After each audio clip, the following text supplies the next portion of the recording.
Salve, selamat pagi dan salam sejahtera untukmu semua. Perkenalkan, nama saya Lucianus Uni Lalian. Banyak orang memanggil saya Uni. Sekarang saya mengemban pendidikan di Universitas Negeri Timor, Fakultas Ilmu Sosial dan Ilmu Politik, Program Studi Ilmu Pemerintahan semester 6. Bapak dosen dan teman-teman, pada kesempatan ini perkenankan saya untuk menggagas sebuah materi sebagai pemenuhan tugas mata kuliah gender dan politik.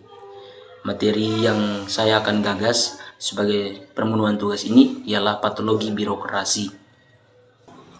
Patologi birokrasi dan konsepnya, pada mulanya patologi hanya dikenal di dunia medis atau dunia kedokteran yang mana memiliki artian sebagai penyakit. Namun seiring jalannya waktu, patologi itu sendiri pun dikenal di dunia birokrasi atau roda pemerintahan, yang mana memiliki artian sebagai penyimpangan-penyimpangan atau perilaku penyimpangan yang terjadi di dunia birokrasi yang mana tidak sesuai dengan norma, kaidah atau aturan yang relevan terjadi atau relevan digunakan dalam keseharian hidup di dunia pemerintahan. Maka itu segala sesuatu yang tidak berkenaan dengan aturan atau regulasi yang ada pada birokrat itu sendiri, itu akan juga disebut sebagai patologi.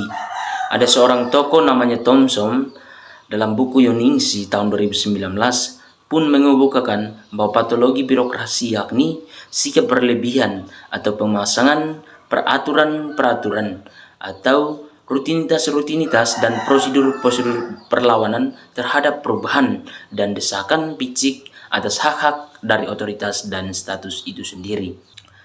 Patologi birokrasi muncul dikarenakan hubungan antara dua variabel yang berlebihan pada struktur birokrasi, seperti rantai hierarki yang terlalu panjang, spesialisasi, formalisasi, dan kinerja yang tidak terlalu linear. Penting adanya patologi birokrasi sehingga untuk diketahui berbagai jenis penyakit yang mungkin diderita oleh manusia. Hal ini pun ditunjukkan bahwa birokrasi pemerintahan negara mampu menghadapi berbagai tantangan yang mungkin timbul di berbagai pihak atau sektor, baik politik, ekonomi, sosial, kultural, dan juga teknologikal. Ada satu tokoh terkemuka yang bernama Risman K. Umar pada tahun 2002 mengemukakan bahwa patologi birokrasi ialah penyakit atau bentuk perilaku birokrasi yang menyimpang dari nilai-nilai etis, aturan-aturan, dan ketentuan-ketentuan perundang-undangan, serta norma atau kaidah yang berlaku dalam birokrasi. Hal yang primordial atau melatar belakangi Umar mengemukakan patologi birokrasi oleh karena perkembangan ilmu pengetahuan dan pemahaman manusia terhadap penyakit dan gangguan kesehatan. Ia juga membahas tentang disiplin dari kemanusiaan atau manusia itu sendiri, yang mana manusia terkadang didiagnosa tidak sesuai dengan rel atau koridor yang berlaku seharusnya. Manusia kerap keluar dari zona, keluar dari rel atau regulasi-regulasi yang sebenarnya mengikat keterbatasan untuk melangkah, mengikat dia untuk keterbatasan atau membatasi ruang geraknya sehingga tidak boleh keluar dari rel yang seharusnya. Oleh karena itu, pada prinsipnya, hal yang melatar belakangi Umar mengemukakan tentang patologi ialah bagaimana karakteristik manusia yang sesungguhnya untuk boleh merefleksikan tentang kedisiplinan ilmu dari manusia itu sendiri dalam perilaku kesehariannya. Adapun pendapat lain dari Umar bahwa sesungguhnya diagnosa dari penyakit medis ataupun diagnosa dari penyakit manusia dalam hal ini karakteristik. Beliau berpikir lebih intens terkait dengan obat atau suatu hal yang bisa mengatasi ketimpangan-ketimpangan yang terjadi baik dalam dunia medis dalam tanda kutip. Ada penyakit bisa diobati. Kalau dalam dunia karakteristik manusia, beliau berpikir bagaimana bisa mengatasi problematika ataupun ketimpangan-ketimpangan yang terjadi yang melanggar dari kaidah atau norma yang berlaku itu sendiri. Beranjak dari proses pemikiran dari Risman K. Umar dan uraian atau deskripsi dari laman yang sudah saya lampirkan, maka itu ada beberapa konsep pemikiran secara pribadi yang mana ada satu buah judul yang terbersit untuk dijadikan sebagai tugas akhir dalam relevansinya dengan patologi birokrasi. Sejauh ini saya berpikir dan juga selama ini sudah sedikit demi sedikit saya memiliki konsep yang mana saya akan jadikan sebagai permenungan tugas akhir saya dengan judul efektivitas perusahaan air minum dalam menunjang pendapatan asli daerah di Kabupaten Timur Tengah Utara. Beranjak dari judul yang ini dan dalam kaitannya dengan patologi birokrasi, maka itu secara garis besar judul efektivitas perusahaan air minum dalam menunjang pendapatan asli daerah di Kabupaten Timur Tengah Utara, sesuai hemat saya bahwasannya ada banyak ketimpangan terjadi secara garis besar dan dalam tanda kutip. Ada patologi-patologi yang terjadi, misalkan seperti perusahaan air minum yang mana dapat dijadikan sebagai faktor penunjang pendapatan asli daerah. Tetapi toh dalam keseharian, toh dalam perjalanannya waktu, adapun ketidaktransparansi, ketidak melakukan setor terhadap Pemda sebagai bagian dari penunjang bahwa PAM pun merupakan aset dari daerah di Kabupaten Timur Tengah Utara. Maka itu konsep patologi birokrasi yang mana memiliki pengertian umum sebagai penyimpangan-penyimpangan perilaku yang terjadi di kubu birokrasi oleh birokrat dalam kaitannya dengan judul efektivitas perusahaan air minum dalam menunjang pendapatan asli daerah di Kabupaten Timur Tengah Utara. Saya berpikir pun ada ketimpangan atau patologi yang terjadi. Oleh karena secara garis besar saya uraikan demikian, konsep secara spesifikasi saya akan melakukan riset yang lebih intens sebagai permenungan tugas akhir saya. Saya secara pribadi siap untuk mengambil judul ini sebagai tugas akhir saya dalam relevansinya dengan patologi birokrasi. Saya bersyukur dan berterima kasih kepada Bapak dosen pengampu mata kuliah Gender dan Politik karena sudah memantik, menggugah, sudah membuat kami bergairah untuk boleh berpikir.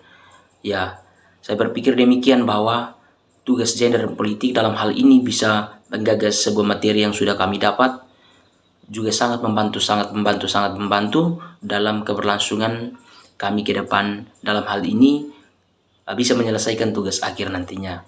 Saya berpikir judul efektivitas perusahaan air minum dan dalam menunjang pendapatan asli daerah di Kabupaten TTU, saya berpikir saya dapat menyelesaikan dan bisa melakukannya dengan baik. Terima kasih. Akhirnya saya akan memberikan sebuah catatan kritis terkait dengan patologi birokrasi. Bahwasannya patologi birokrasi muncul karena adanya kelalaian, adanya sikap korupsi, kolusi, dan nepotisme dari para unsur birokrat di dalamnya. Ada oknum-oknum tertentu yang berbuat semena-mena di dalam kubu atau roda pemerintahan, yang mana layaknya sebuah pernyataan sederhana bahwa power tends to corrupt, absolute power corrupt absolutely. Kekuasaan cenderung untuk berbuat korupsi, kekuasaan yang absolut berkorupsi secara absolut pula. Bahwasannya seseorang sesungguhnya memiliki kepemimpinan atau memegang kekuasaan tertinggi cenderung akan berbuat korupsi yang besar juga. Oleh karena ia berpikir, ia sementara menduduki jabatan tertinggi, maka itu siapa yang akan berhak atau siapa yang mau menyoroti saya? Bahwasannya dari praktek-praktek ketimpangan dari patologi birokrasi bisa terjadi sebuah peminimalisir atau bahkan mengeliminir sikap patologi itu sendiri. Jika kita bisa melandasi karakter-karakter disiplin ilmu yang tinggi, karakter-karakter yang mana sesuai dengan e-governance. Prinsip-prinsip disiplin e-governance meliputi akuntabilitas, transparansi, dan lain sebagainya. Jika kepemimpinan seseorang ia memegang teguh prinsip e-governance, maka itu dalam circle pemerintahan pun ia tidak akan melakukan ketimpangan-ketimpangan atau patologi itu sendiri. Sesungguhnya bahasa yang mengemukakan bahwa kita memiliki jabatan tertinggi, maka kita berpotensi untuk melakukan korupsi, itu kita bisa eliminir atau bisa kita bantahi. Jika kita memiliki hati, niat, dan tulus, memiliki sikap disiplin ilmu, sikap bertanggung jawab yang penuh, sikap etis dan norma, sikap agamais dan lain sebagainya, maka itu tidak akan terjadi atau timbulnya namanya patologi. Akhir dari sebuah itu bahwa tetaplah berpegang teguh pada prinsip e-governance yang meliputi akuntabilitas, transparansi, memegang teguh patriot, jiwa kepemimpinan yang absolut, dan tidak memiliki jiwa yang korupsi, kolusi, dan nepotisme. Mari kita sama-sama gaungkan sikap revolusioner yang sesungguhnya, sikap reformasi yang sesungguhnya, bahwasannya keadaan sekarang kita berada di masa reformasi. Oleh karena itu, era Orde Lama, Orde Baru sesungguhnya itu sudah berlalu. Janganlah kita memegang teguh sikap reformasi, tetapi dalam praktek atau dalam proses menjalaninya masih bersifat masa Orde Baru atau lama. Mari tetap gaung dan berpegang teguh pada prinsip e-governance dan berpegang teguh pada hari ini kita sudah berada pada era reformasi. Terima kasih dan mohon maaf jika ada kata yang salah dalam lampiran deskripsi video singkat terkait dengan patologi birokrasi dan uraiannya. Dari tempat ini saya Lucianus Oni Lelian mengucapkan terima kasih banyak karena sudah mengikuti, sudah melihat, mendengarkan. Mari ke depan kita sama-sama berbagi, sama-sama berbenah akan pentingnya kehidupan yang harmonis dan dilandasi dengan prinsip-prinsip pemerintahan yang baik. Salve dan salam sejahtera untuk semua.